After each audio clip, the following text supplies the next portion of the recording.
ngogwe mai vai. Mai Violet. Sekuru chiwitsi.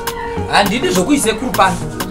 Handidi zvokuisekuru pano mugoti chiwitsi agorugara namaloja. Usandibata bata. Usandibata bata. Urukane chingo.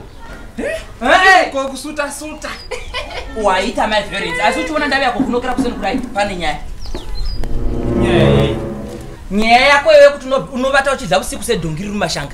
Ndio nyaya yandavinga pano. Ko tingatadza kubika sadza here nhai sekuru. Usaita sokuti iwe uzivi zvauri kubata uchitamba usiku.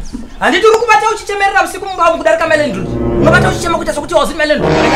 Kuda kundiuraya nechimandara maoko. Zvino izvozvo zvinokwidza rendi yakwira. Sekuru.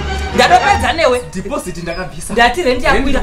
Handi uri kubata uchichemerera kudarika Melendrood. Unobata uchinyangadza nyika yose. Kumutsa kana negozho riri mumwe narino. Ini ndiende paSilendo. Imi kana musingazvikwanisi. Ini haisi problem yangu. Panapa ndo pandiri kuzogara 3 months notice ende ndichachemerera semunhu arumwa nejuru kusvika kare. Ipo pano. Ipo pano. Manje ndikubudzi manje. Ndinotokupa notice zvimani ramota. Kana usingadi izvozvo rendi yakwira. Rendi yakwira iwe ungachemerere kudarika Melendrood nomushamba. Kana vanhu vekanzu chaiva vakataura vachiti padzimba idzi vakatigara zvakanaka kuna munoita miri. Iwe uya muno mushamba kuchiita miri. They shall not sound. Ngepapa zvakanyorwa. Ndinotidze zvakanyorwa muzoya muzondira. Vanhu vekanzu vakati manje panapa inini ndinokurova iseri sengoma yaziyoni sekuru. Zvekuda kundijaira zvamuri. Ndinoita muno. Kuwabika tii. Ndo zvamunotaura kana mune chamuda kukumbira munongotaura. Kuwabika tii. Imi sekuru. Kana muchida kumukuri. Amo. Vuya vuno mani mai.